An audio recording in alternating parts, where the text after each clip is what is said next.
everyone and welcome. In today's video I'm going to walk you through how to enable or disable rocker gestures on projects. Now you might be wondering what are rocker gestures, so I'm going to explain that first.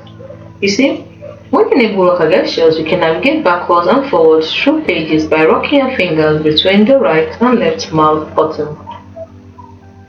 Simply click and hold one button, click the other, then release the first before waiting the second.